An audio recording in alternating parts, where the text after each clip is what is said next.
حبايبي، اهلا بيكم في فيديو جديد من فيديوهاتنا التعليمية. النهاردة هنشوف مع بعض ازاي نفرش الملاية بطريقة بحيث ان هي تفضل جامدة على السرير، مشدودة. مهما الولاد طلعوا وتنططوا عليها برضو بتفضل مشدودة بطريقة سهلة جدا. مش هنعمل حاجة جديدة ولا هنركب استك ولا هنعمل حاجة، بطريقة بسيطة. تعالوا معايا نشوف.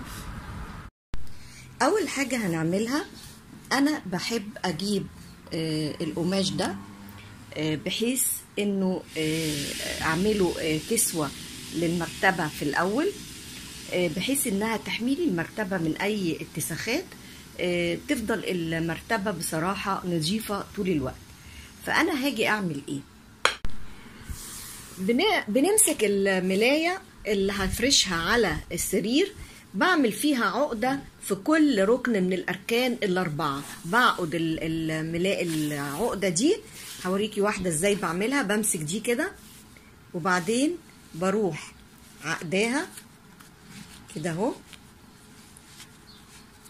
وتبت عليها قوي. ودي بيبقى حجم العقدة دي على حسب الملاية معاكي كبيرة أو صغيرة. فانا بحط ركنين في السرير والركنين التانيين بظبط منهم زي ما هنشوف مع بعض دلوقتي. حبايبي، باخد الركنة دي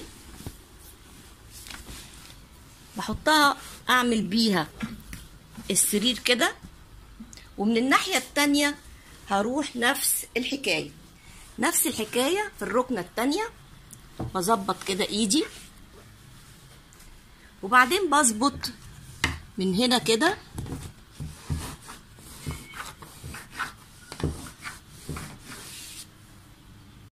حبايبي. باجي على الركنة التانية دي وبرفع طرف المرتبة كده وباخد الحرف كده، وهظبط برضو من الناحية التانية ان لو في وسع شوية بضيق واحدة منه.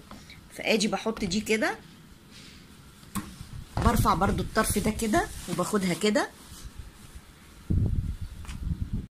هنبصي شكل المرتبة قد ايه الملاية اللي تحت، اللي هي تحت الملاية الأساسية. بصوا بتبقى مفرودة ازاي، بصوا مفرودة ازاي على السرير. اللي فوق بقى المرتبة، الملاية اللي فوق هعمل فيها نفس اللي عملته دي وهعملها معاكم. نفس الحكاية عملت في الملاية اللي هفرشها من فوق.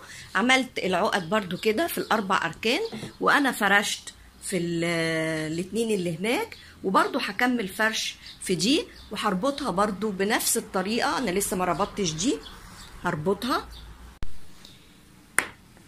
حبايبي. هعمل دي برضو نفس الشيء، الطرف ده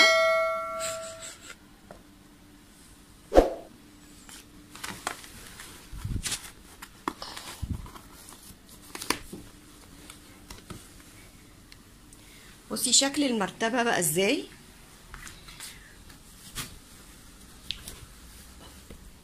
شكل الملاية بقى ده الشكل النهائي للملاية، زي المكوية. مهما الولاد اتنططوا عليها هتفضل كده صح. مش بشجعك ان انت ما تغيريش الملاية باستمرار او تفرشيها وتنفضي السرير باستمرار، بس على الاقل في اليوم الواحد تفضل الملاية مشدودة طول اليوم. مش تروحي تعملي حاجة في المطبخ وتيجي تلاقي الملاية اتكعبشت، بيبقى منظرها مش حلو. كلنا بنزعل قوي من الموقف ده. اتمنى الفيديو يكون عجبك، اتمنى تستفيدي بيه. قومي غيري الملاية وجربيها بالطريقة دي، مش هتندمي. باي باي.